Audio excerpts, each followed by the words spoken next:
J'incarne mon époque, ma génération, anxieuse d'un futur incertain et droguée au toujours plus. En septembre 2023, Victoria Guillemont et Yoann Reboul entamaient un voyage de plusieurs mois sans avion à travers 19 pays pour réaliser Shimla, un documentaire sur les enjeux de l'eau. Ils ne se connaissaient pas, ils ne savaient pas filmer. 2 ans après, leur film sort sur les écrans et ils viennent nous parler dans À l'affiche de ce rêve fou devenu réalité. Bienvenue à vous et bonjour Victoria Guillemont. Merci de venir nous voir dans À l'affiche. Merci pour l'invitation. Et bonjour Yoann Reboul, bienvenue chez nous. Avant de parler de votre film qui sort cette semaine dans plusieurs salles en France, je vous propose de regarder un extrait. On regarde et on en parle juste après.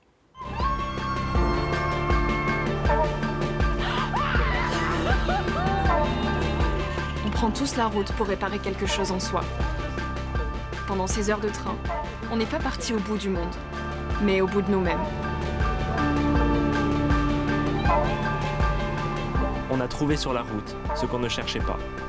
Pour faire société, la grande quête de notre époque serait finalement celle de l'émerveillement. Alors ce film, au départ, c'est votre idée, hein, Victoria Guillemont. Vous vous mettez en tête de rallier Shimla, cette ville nichée sur les contreforts de l'Himalaya dans le nord-ouest de l'Inde, et d'y aller de Paris sans prendre l'avion, et cela pour documenter les conséquences du dérèglement climatique et plus spécifiquement les enjeux de l'eau. Pourquoi avoir voulu aller à Shimla, cette ville dont votre documentaire porte le nom ? Alors Shimla, c'était avant tout l'Inde, l'Inde que j'ai rencontrée quand j'avais 18 ans. Et c'est un voyage qui m'a profondément bouleversée, qui m'a remis en perspective beaucoup de sujets de ma vie. Et donc j'avais cette envie d'y retourner sans avion, d'y retourner avec quelqu'un. Et donc en reprenant contact avec les personnes que je connaissais déjà localement, très vite ils nous ont dit « mais allez à Shimla, c'est une ville dans laquelle il neige beaucoup moins qu'avant à cause du dérèglement climatique, donc vous aurez des choses à documenter ». Yoann Reboul, un jour, Victoria vous contacte, vous ne la connaissez pas, et elle vous propose de la rejoindre dans ce projet un peu fou. Qu'est-ce que vous vous dites à ce moment-là ? C'est pas une proposition qu'on reçoit tous les jours. Donc c'était assez déroutant en fait de recevoir un message. C'était un long message pour m'expliquer ce projet. Et en fait, j'ai eu cette intuition qu'il fallait le faire en fait, parce que justement, on le reçoit pas souvent ce message. Et donc je me suis dit, je la connais pas, mais je sens qu'il y a une aventure à vivre. Et je suis parti avec elle et heureusement que j'ai accepté parce que ça... Vous ne regrettez pas? Pas du tout. Alors dans ce documentaire d'un peu plus d'1h15, on vous suit donc dans ce périple, un Paris-Shimla. On embarque avec vous dans de nombreux trains, on apprend à vous connaître. Vous nous expliquez aussi la genèse de ce projet et on partage aussi vos doutes et vos échecs puisque, attention, spoiler, vous avez dû à un moment prendre l'avion. Mais on comprend aussi que cet échec fait partie finalement de ce cheminement intérieur que vous avez fait pendant ce long voyage, hein, Victoria. Oui, tout à fait. Et au final, on est parti pour parler des enjeux de l'eau dans le monde et on raconte autre chose. Alors oui, on parle un petit peu d'eau, mais on parle surtout de valeurs universelles vers lesquelles il faut tendre aujourd'hui pour renouer avec l'humanité, la solidarité, l'amour. Et là, en l'occurrence, ce petit accroc de l'avion, c'était une manière de nous dire bah, vous n'êtes pas parfait, vous faites de votre mieux. Et l'écologie, c'est aussi faire des pas de côté, c'est aussi remettre de l'humanité dans cette idée que on fait de notre mieux comme on peut. On n'est pas parfait, mais on essaie en tout cas. Dans les années 70, beaucoup de hippies sont partis comme ça, à l'aventure en van pour parcourir le monde. Et à cette époque, vous auriez pu prendre un autre itinéraire, passer par l'Iran, l'Afghanistan. Vous aviez conscience avant de partir que la situation géopolitique actuelle permettrait pas finalement de ne pas prendre du tout l'avion pour aller en Inde? On connaissait les enjeux géopolitiques d'aujourd'hui, la plupart. Mais en réalisant et en essayant de faire le tracé du film et de l'aventure, on a réalisé que oui, il y a beaucoup de problèmes dans beaucoup de pays et on a dû le refaire des dizaines de fois, ce tracé, et c'est pour ça qu'on a été aussi bloqué à Oman, parce qu'on est passé tout au sud, là où on ne voulait pas non plus se mettre en danger ou mettre en danger les gens qui étaient avec nous. Donc on réalise aussi qu'on vit dans un monde assez particulier en ce moment, et ça donne envie aussi d'agir et de transmettre des valeurs, justement, comme disait Victoria, universelles, pour essayer de remettre de l'amour, remettre des belles valeurs au centre de tout, et un peu plus d'humanité. Et dans ce film, on voit beaucoup d'humains et beaucoup de belles personnes, et c'est ça qu'on a envie de montrer aujourd'hui. Alors c'est une fois que vous êtes arrivé en Inde, que l'on commence à parler concrètement des enjeux de l'eau. Vous rencontrez différents acteurs qui se battent quotidiennement pour que cette précieuse ressource soit mieux utilisée et même mieux répartie. Qu'est-ce qui vous a le plus marqué, Victoria, sur cet enjeu de l'eau en Inde ? Ce qui m'a vraiment marqué, c'est qu'au final, c'était une question qui touchait tout le monde et qu'il n'y avait pas de frontières quand on parlait d'eau aujourd'hui, que c'était un sujet vraiment géopolitique qui faisait parler tous les enjeux du monde. Et donc cette interconnexion entre chaque pays, parce que là on était en Inde, mais on s'est rendu compte pendant tout le voyage que c'était autant en Égypte, autant en Turquie, autant en Grèce, autant en France, autant au Népal, qu'on était concernés par ces enjeux-là. Mais ce qu'il y a eu de beau dans cette prise de conscience aussi, c'était de réaliser que c'était en faisant ensemble qu'on arrivait à concrètement trouver des solutions. Et c'est pour ça qu'au fur et à mesure du montage de ce film, on a aussi fait bifurquer ce qu'on voulait raconter, parce que des solutions pour préserver l'eau, aujourd'hui, il y en a plein, on les connaît depuis des années, mais fondamentalement, pourquoi rien ne change ? Donc on s'est dit que ce qu'il fallait avant tout repenser, c'était la manière de raconter, la manière de faire société, de faire humanité pour essayer de pallier à ces enjeux de société. Ce que l'on comprend bien, au-delà de ce que vous venez de nous expliquer, Victoria, c'est que les femmes paient le plus lourd tribut, souvent, avec ce manque d'eau et cette mauvaise répartition de l'eau, Johan. Oui, il y a tout un sujet. On a vu en fait que les enjeux de l'eau, c'est tous les enjeux du monde. Et ça se raccroche en fait à des sujets de société comme les inégalités de genre. Et en fait, on voit que dans les pays où il commence à manquer de l'eau, comme c'est les femmes qui ont souvent la charge des foyers et donc la charge de l'eau, et bien plus l'eau se raréfie, plus la charge s'alourdit. Et donc les femmes ne peuvent pas se consacrer à d'autres activités.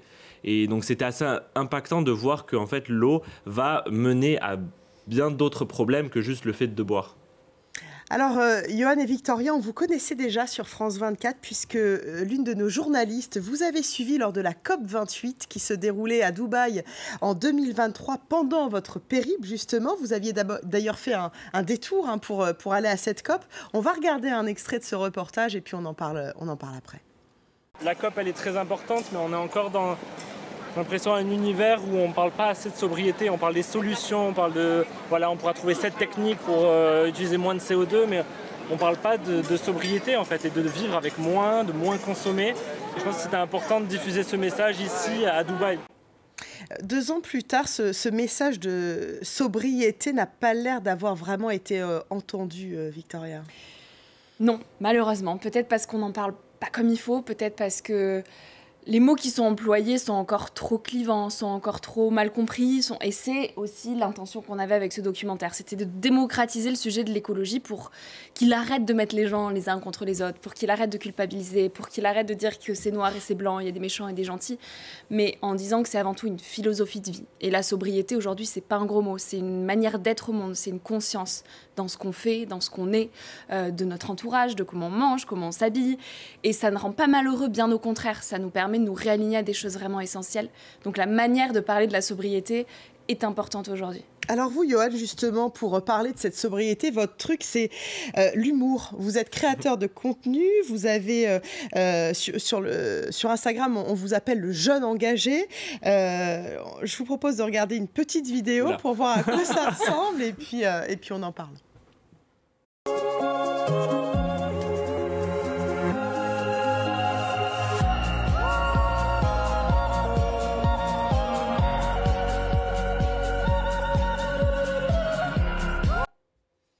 Alors, Johan Reboul, vous avez écrit le guide du jeune engagé en 2021 sur un ton un peu plus sérieux. Là, on voit que vous prenez l'humour comme médium pour parler de cette sobriété. Pourquoi ?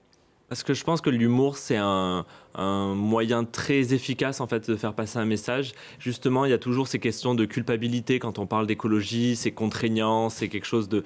Et là, j'avais envie de montrer que non, on peut se rassembler autour de ces sujets-là, on peut en rire, malgré la situation qui peut être parfois angoissante.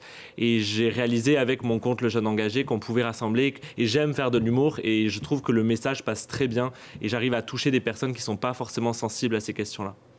Vous aussi, Victoria, cela fait des années que vous vous êtes engagée pour un monde plus sobre. Vous avez créé en 2019 le podcast Nouvel Œil. Vous avez écrit 2 livres également. Ce qu'on n'apprend pas à l'école, c'était en 2021. Et puis, Tu penses quoi de la vie mamie? Ça, c'était en 2024. Et à chaque fois, on sent que votre truc, c'est l'écologie intérieure. Est-ce que vous pouvez nous parler de ce concept? Qu'est-ce que c'est concrètement? C'est ce dont vous nous parliez, c'est d'être bien à l'intérieur de soi pour mieux parler à l'extérieur? Ouais, en fait, en une phrase, c'est prendre soin de soi pour prendre soin du monde. Là où, en voulant prendre soin du monde, souvent on se crame nous-mêmes. Et je crois qu'on a beaucoup à apprendre dans le fait de laisser de la place au vide, laisser de la place au silence et essayer de revenir à soi pour se poser des questions existentielles qu'on passe finalement notre vie à fuir. Qu'est-ce que le bonheur? Qu'est-ce qu'aimer quelqu'un? Comment trouver l'amour? Comment avoir confiance en soi? Qu'est-ce que réussir une vie? Toutes ces questions-là, elles nous habitent, elles sont intergénérationnelles. Et c'est aussi dans ces questions qu'on peut trouver des petites pistes de réponse pour parler d'écologie aujourd'hui.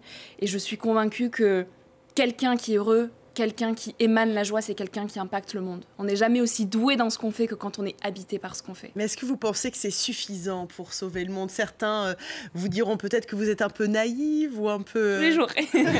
Évidemment que ça ne sera pas suffisant. Rien n'est suffisant. C'est une accumulation de petites choses qui font que, en tout cas, la manière d'habiter le monde, c'est peut-être la meilleure façon de changer ce monde-là. Ça, c'est évident.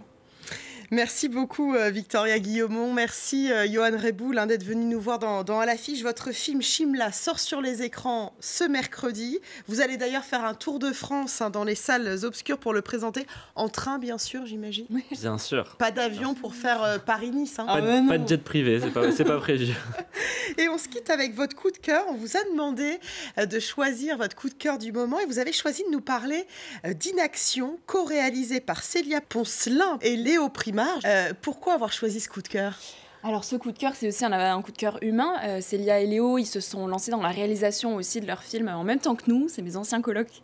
Et ils parlent aussi d'écologie dans leur documentaire, mais d'une autre approche en fait, qui permet aussi de mobiliser plein de personnes. Et on trouve que c'est 2 projets complémentaires avec Shimla, donc ça nous tenait à cœur de les mettre en avant. Oui, on sent les dissensions dans une même famille lorsqu'on parle écologie, c'est quelque chose qui est fréquent. Oui, je pense que c'est un sujet assez délicat, c'est justement comment on parle d'écologie et comment on parle de notre avenir avec les membres de notre famille. Et je pense que ce documentaire le reflète très bien et c'est un très beau documentaire à voir. Merci beaucoup encore à tous les deux d'être venus nous voir dans À l'affiche. Bonne route. Merci à vous de votre fidélité. Je vous propose donc de nous quitter avec la bande-annonce d'Inaction de Célia Poncelin et Léo Primard. Et moi, je vous dis à très vite sur France 24.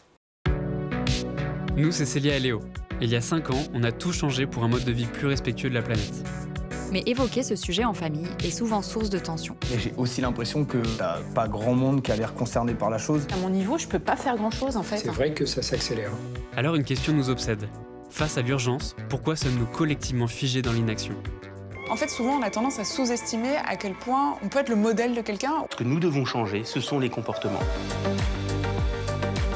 Peut-être qu'on devrait annuler nos rendez-vous demain si on finit en prison. Oui, ça m'étonne ça.